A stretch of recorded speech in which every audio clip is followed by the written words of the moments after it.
What's going on, everybody? Welcome to another edition of the 2023 30-1 MLB Countdown previews brought to you by the Pass Ball Show and JohnPielli.com. For the past 12 years, I've done my predictions, ranked each one of the 30 teams from 1 to 30, 1 being the best, 30 being the worst. I used the Las Vegas over-unders to come up with a win total. After that, I ranked them like I just said.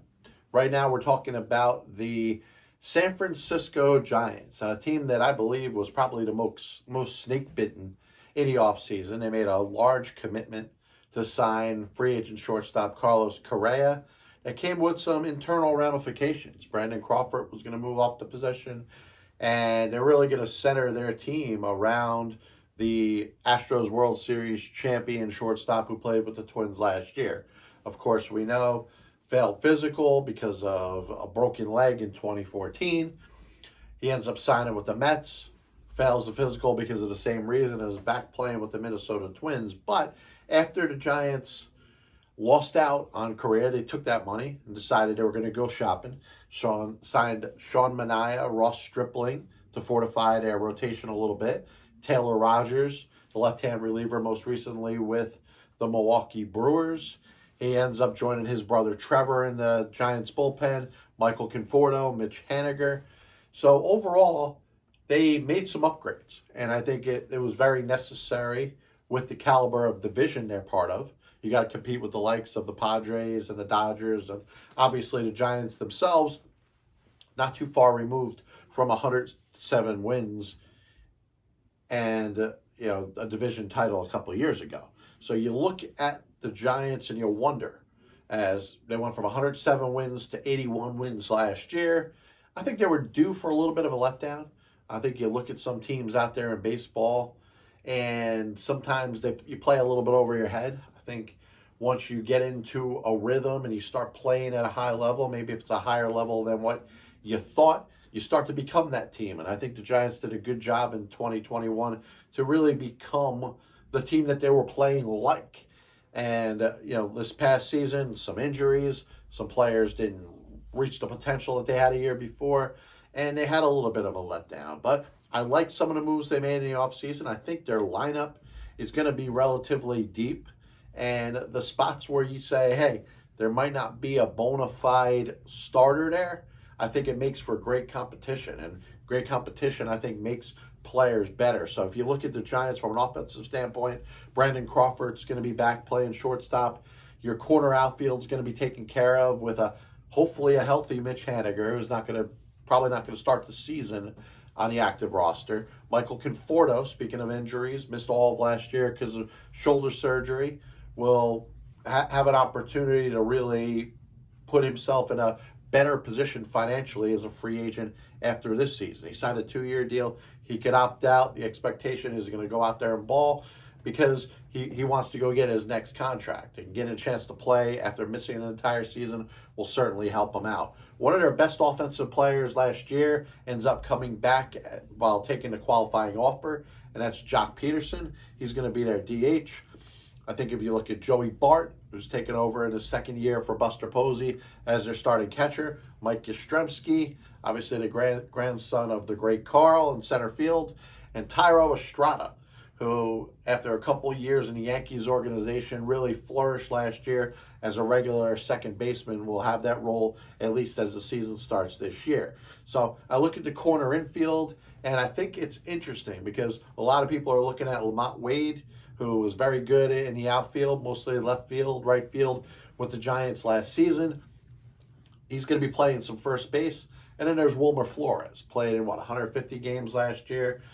He could rake against left-hand pitchers. Third base, J.D. Davis, another former Met, showed some power at the end of last year. I think the experiment of playing him against lefties, which the Mets did, I don't think worked out too well. He hits just as well against righties, if not better against righties, and probably benefits from being in the lineup a little more often. Now, David Villar was, I think, had like 20-something home runs in the minor leagues last year. He's ready to be the everyday third baseman, and I think you have the two of them compete.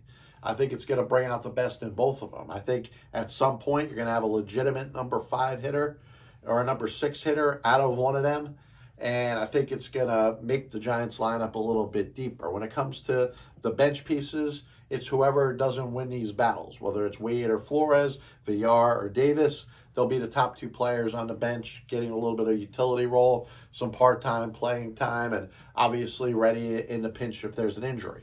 Austin Slater, Luis Gonzalez, minor league invitee Steven Piscotty, who's played with a handful of teams, Cardinals, Athletics, amongst others. And Roberto Perez, in on a minor league contract, has got the inside track of being the backup catcher behind Bart. When it comes to the Giants' starting rotation, I think it was a little bit of a rough spot for them because as well as they pitched last year, I don't think they were able to match that. And Carlos Rodon was their best pitcher last season, and obviously he was able to parlay that into a mega deal with the New York Yankees. He's not back.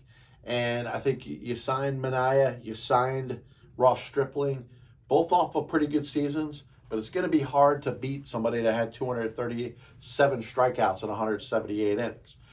Rodon was legitimately their ace, even though Logan Webb was their ace in the past. He comes back. The before-mentioned Stripling and Manaea and Alex Cobb and Anthony DeSclafani, who was injured last year, comes back. Alex Wood is kind of a 6-starter type for them. I don't think their starting pitching is as strong as it was last year. That being said, Alex Cobb pitches well. Logan Webb pitches like the ace that he is. And all of a sudden, Stripling and Manaea look like they have when they were at their best. And all of a sudden, the Giants' rotation could kind of piece itself back together. When it comes to their bullpen, they're led, of course, by Camilo Doval, who is their closer, 80 strikeouts in just under 68 innings. The Rogers brothers, Tyler and Taylor, will probably be the 7th and 8th inning guys, along with John Brebbia, who could also start. Yarlin Garcia left as a free agent, so I think that leaves a little bit of a role to be taken over, but Taylor Rogers is more than capable of doing that. Also is capable of closing. You look at Scott Alexander, Mets pickup Thomas Szapucki, pitched pretty well in a left-handed relief role last year. You look at Sergio Romo, who may just be back to retire, maybe gets in a game or two and calls it quits, or maybe he pitches this entire season with the Giants. He's beloved with the Giants. They love him there. He was part of World Series championships with them. I just don't know how much he has left. Last couple of years have not been so good for him, and he's got to show something closer to what he was in his prime if he's going to hold on to a roster spot all season. But once again, that's assuming that he wants to. Other guys in on minor league invitees, Trevor Hildenberger, who I've always been fascinated with. I saw him a couple of years ago with a couple different teams, and it looks like if he could really get it together, he could be a stabilizing force in any team's bullpen. Sean Newcomb, who I've liked for years since he came over from the Angels to the Braves in a trade. I've been kind of rooting for him. He's kind of in there trying to hopefully get things together. In regards to the top prospects when it comes to the Giants, Marco Luciano is a shortstop, very young, probably not that far away from being major league ready, maybe the heir apparent to Brandon Crawford.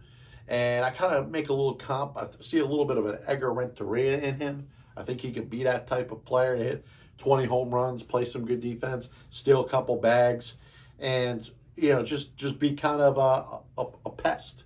A little bit of high strikeouts, but we'll draw some walks and hit some doubles and some home runs.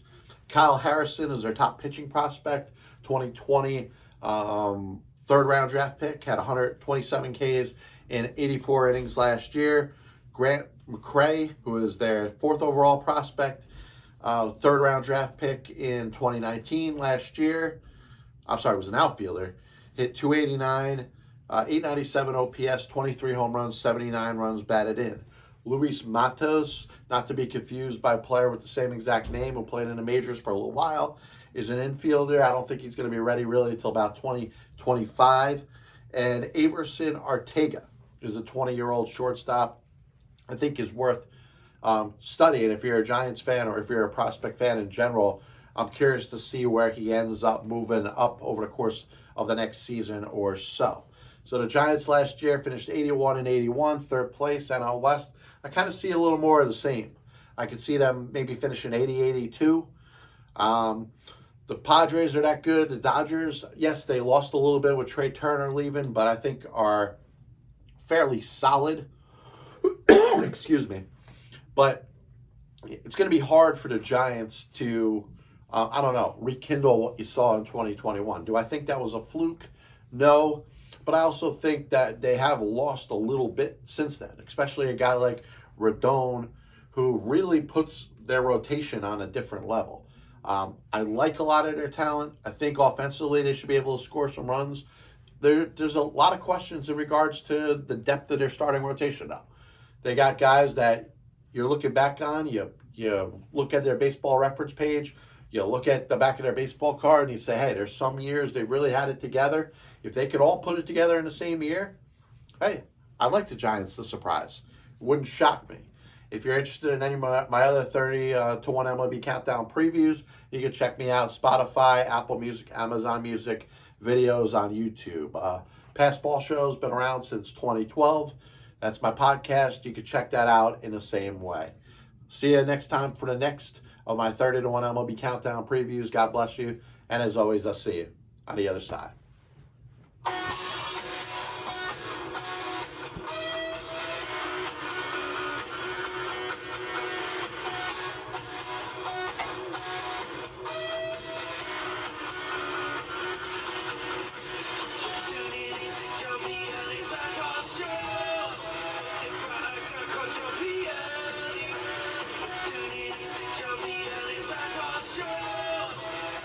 Pielli.